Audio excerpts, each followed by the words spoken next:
So here's the question. Has science discovered God?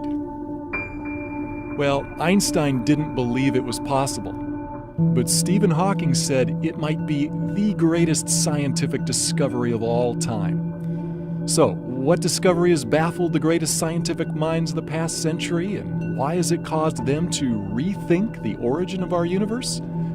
Well, new and more powerful telescopes have unlocked mysteries about our universe never before revealed, giving us amazing new scientific insight into the origin of life.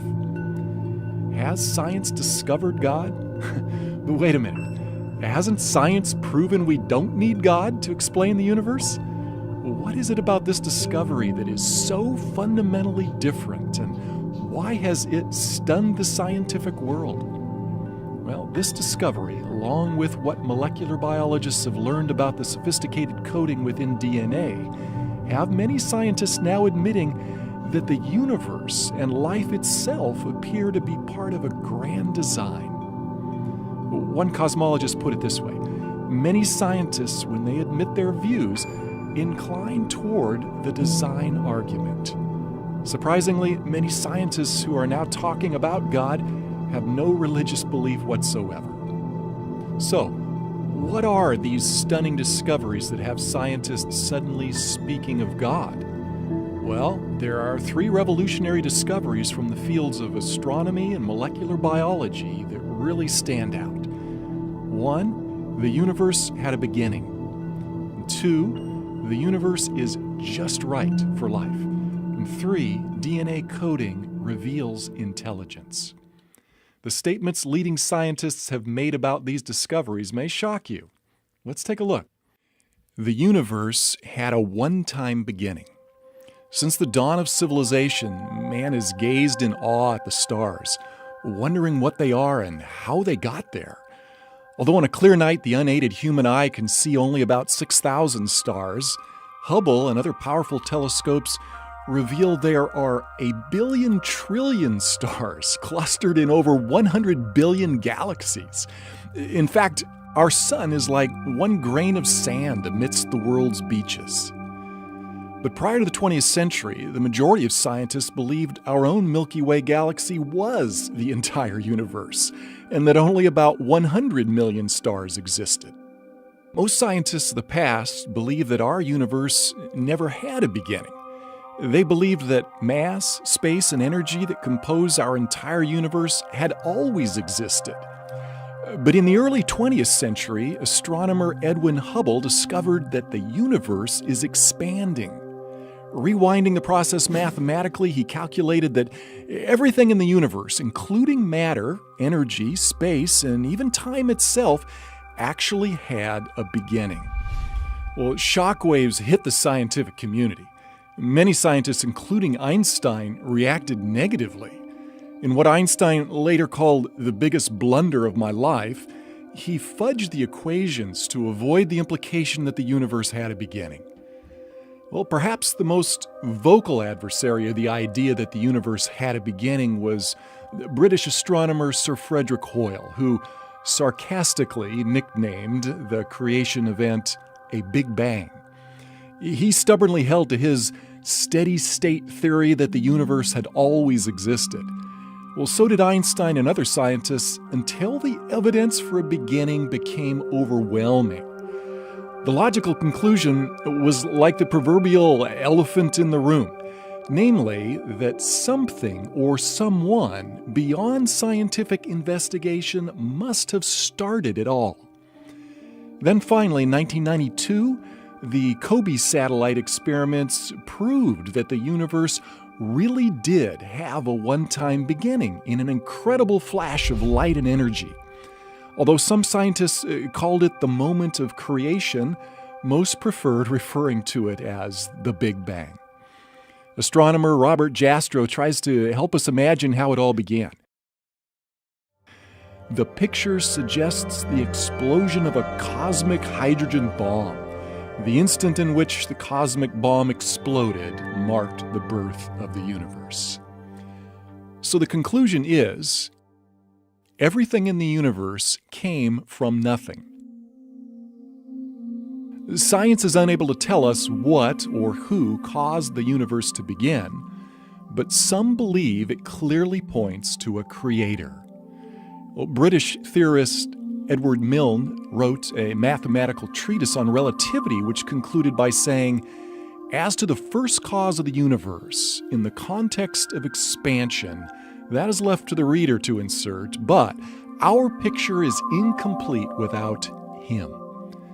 Another British scientist, Edmund Whittaker, attributed the beginning of our universe to divine will constituting nature from nothingness. Many scientists were struck by the parallel of a one-time creation event from nothing with the biblical creation account in Genesis 1:1.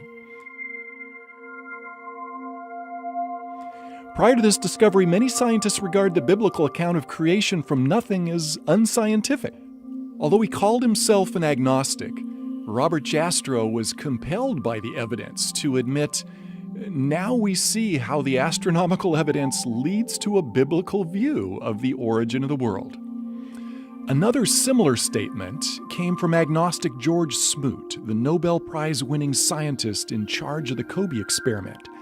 He put it like this: "There is no doubt that a parallel exists between the Big Bang as an event and the Christian notion of creation from nothing." Scientists who used to scoff at the Bible's account of creation are now admitting that the biblical concept of creation from nothing has been right all along. Cosmologists who specialize in the study of the universe and its origins soon realized that a chance cosmic explosion could never bring about life any more than a nuclear bomb would, unless it was precisely engineered to do so. And that meant a designer must have planned it. They began using words like super intellect, creator, and even supreme being to describe this designer. Why is this? Because the universe is finely tuned for life. Physicists calculated that for life to exist, gravity and the other laws of physics that govern our universe needed to be intricately tuned just right, or our universe couldn't exist. For instance, did you know that if the expansion rate of the universe had been slightly weaker, gravity would have pulled all matter back into a big crunch? We're not talking about merely a 1 or 2% reduction in the universe's expansion rate. Stephen Hawking writes, "If the rate of expansion 1 second after the Big Bang had been smaller by even 1 part in 100,000 million, the universe would have recollapsed before it ever reached its present size." Well, on the flip side, if the expansion rate had been a mere fraction greater than it was, well, all galaxies, stars, and planets could never have formed, and we wouldn't be here. And for life to exist, the conditions in our solar system and our own planet also need to be just right. For example, we all realize that without an atmosphere of oxygen, none of us would be able to breathe. And without oxygen, water couldn't exist. Without water, there would be no rainfall for our crops. Other elements such as hydrogen, nitrogen, sodium, carbon, calcium, and phosphorus are also essential for life. But that alone is not all that's needed for life to exist. The size, temperature, relative proximity, and chemical makeup of our planet, sun, and moon also need to be just right. And there are dozens of other conditions that needed to be exquisitely fine-tuned, or we wouldn't be here to think about it. Scientists who believe in God may have expected such fine-tuning, but atheists and agnostics were unable to explain the remarkable, quote-unquote, coincidences. Theoretical physicist Stephen Hawking, an agnostic, writes, "The remarkable fact is that the values of these numbers seem to have been very finely adjusted to make possible the development of life." It all brings us to one question: the universe, accident or miracle? But couldn't this fine-tuning be attributed to chance? After all, odds makers know that even long shots can eventually win at the racetrack, and against heavy odds, lotteries are eventually won by someone. So, what are the odds against human life existing by chance from a random explosion in cosmic history? Well, for human life to be possible from a big bang utterly defies the laws of probability. One astronomer calculates the odds at less than one chance in a trillion, trillion, trillion, trillion, trillion, trillion, trillion, trillion, trillion, trillion, trillion, trillion. In other words, it would be far easier for a blindfolded person in one try to discover one specially marked grain of sand out of all the beaches of the world. Look at it this way. The odds of one random Big Bang producing life as we know it would be like one person winning over 1,000 consecutive mega million-dollar lotteries after purchasing only a single ticket for each. Not very likely? Really quite impossible, unless it was fixed by someone behind the scenes, which is what everyone would think. And that is what many scientists are concluding. Someone behind the scenes designed and created the universe. Well, this new understanding of how miraculous human life is in our universe led the agnostic astronomer George Greenstein to ask, is it possible that suddenly, without intending to, we've stumbled upon the scientific proof of the existence of a supreme being? However, as an agnostic, Greenstein maintains his faith in science rather than a creator to ultimately explain our origins. Robert Jastrow explains why some scientists are reluctant to accept a transcendent creator. He says, there is a kind of religion in science. It is the religion of a person who believes there is order and harmony in the universe. This religious faith of the scientists is violated by the discovery that the world had a beginning under conditions in which the known laws of physics are not valid, and as a product of forces or circumstances we cannot discover. When that happens, the scientist has lost control. If you really examine the implications, he would be traumatized. Well, it's understandable why scientists like Greenstein and Hawking seek other explanations rather than attribute our finely tuned universe to a creator. Hawking speculates that other unseen and unprovable universes may exist, increasing the odds that one of them, like ours, is perfectly fine-tuned for life. However, since his proposal is speculative and outside of verification, it can hardly be called scientific. Although he's also an agnostic, British astrophysicist Paul Davies dismisses Hawking's idea as too speculative. He writes, such a belief must rest on faith rather than observation. Although Hawking continues leading the charge to explore purely scientific explanations for our origins, other scientists, including many agnostics, have acknowledged what appears to be overwhelming evidence for a creator. Astronomer Frederick Hoyle wrote, a common sense interpretation of the facts suggests that a super intellect has monkeyed with physics as well as chemistry and biology, and that there are no blind forces worth speaking about in nature.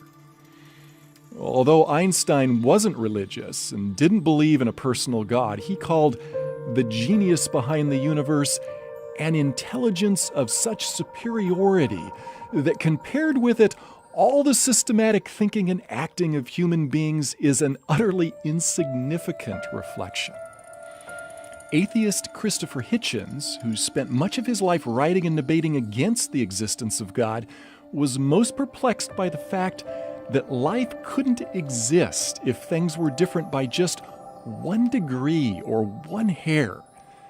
Davies acknowledges, there is for me powerful evidence that there is something going on behind it all. It seems as though somebody has fine-tuned nature's numbers to make the universe. The impression of design is overwhelming. But astronomy is not the only area where science has discovered evidence for design. There is another discovery DNA, the language of life. As recent as 1953, molecular biologists discovered intricately complex design in the microscopic world of DNA. This tiny molecule has been called the brains behind each cell in our body, as well as every other living thing. Yet the more they discover about DNA, the more amazed they are at the brilliance behind it. Scientists who believe the material world is all that exists, like Richard Dawkins, argue DNA evolved by natural selection without a creator. Yet even most ardent evolutionists admit that the origin of DNA's intricate complexity is unexplainable. DNA's intricate complexity caused its co-discoverer, Francis Crick, to believe that it could never have originated on Earth naturally. Crick, an evolutionist, believed life is too complex to have originated on Earth and must have come from outer space. He wrote, "An honest man, armed with all the knowledge available to us now, could only state that, in some sense, the origin of life appears at the moment to almost be a miracle. So many are the conditions which would have had to have been satisfied to get it going." The coding behind DNA reveals such intelligence that it staggers the imagination. A mere pinhead volume of DNA contains information equivalent to a stack of paperback books that would encircle the Earth 5,000 times. And DNA operates like a language with its own extremely complex software code. Microsoft founder Bill Gates says that the software of DNA is far, far more complex than any software we have ever developed. Richard Dawkins and other evolutionary biologists believe that all this complexity originated through natural selection. Yet, as Crick, a Nobel Prize winner, remarked, natural selection could never have produced the first molecule. Many scientists believe that the coding within the DNA molecule points to an intelligence far exceeding what could have occurred by natural causes.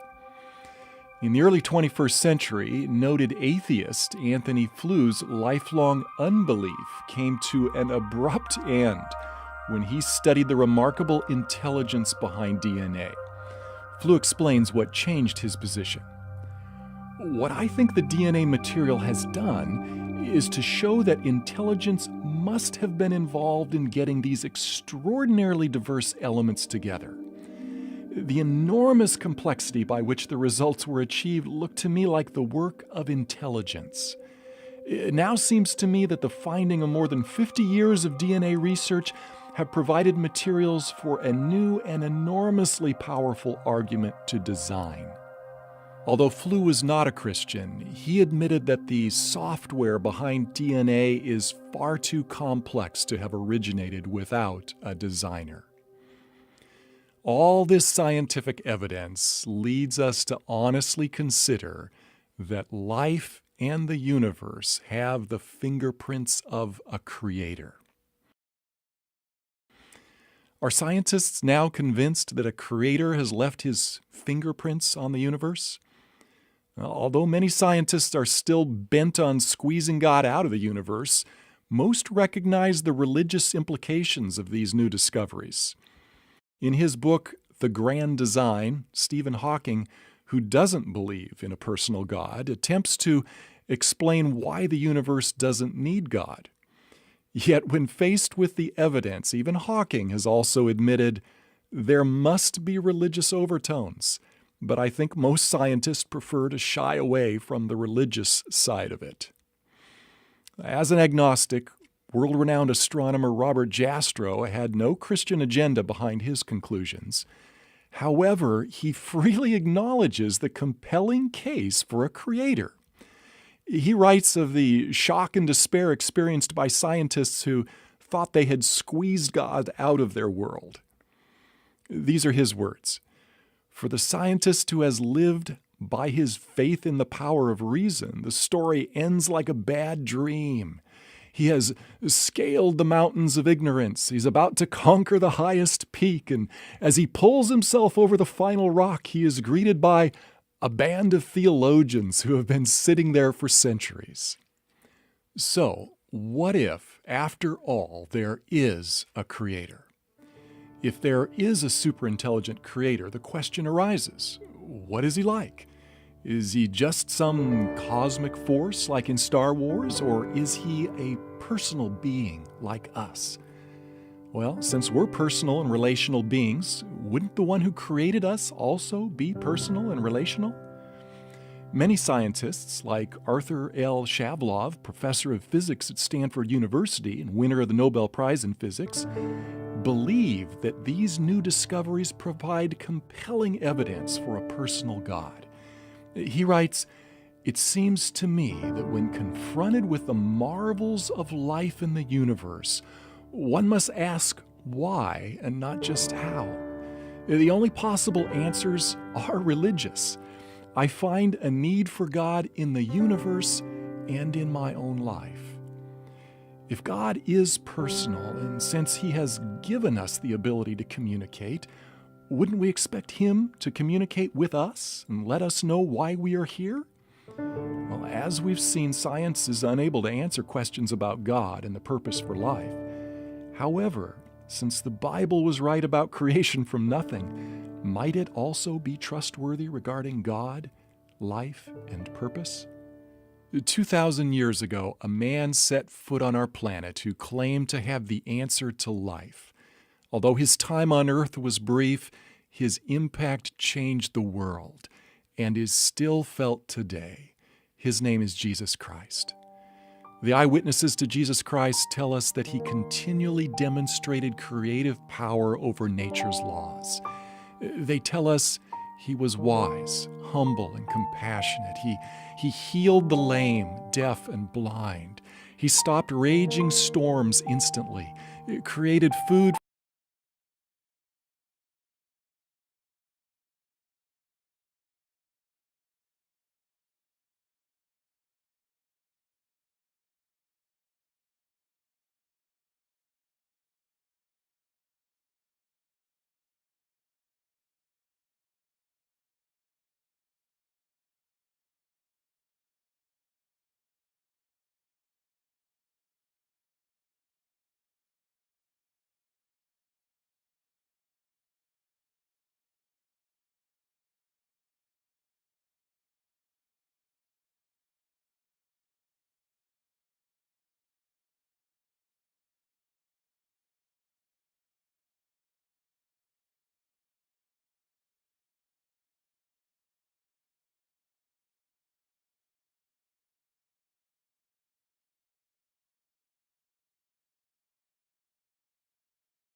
creation began, for it was through Him that everything was made, whether spiritual or material, seen or unseen.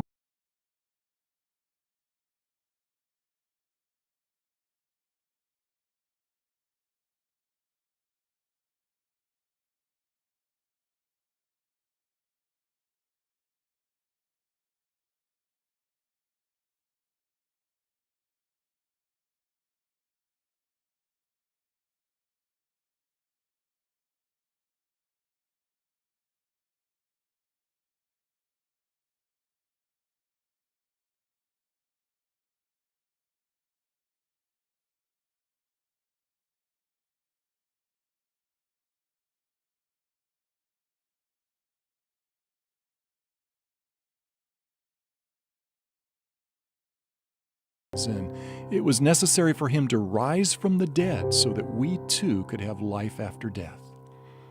As the Creator, Jesus certainly would have power over life and death, and those closest to Him claim they saw Him alive after He died and was buried for 3 days.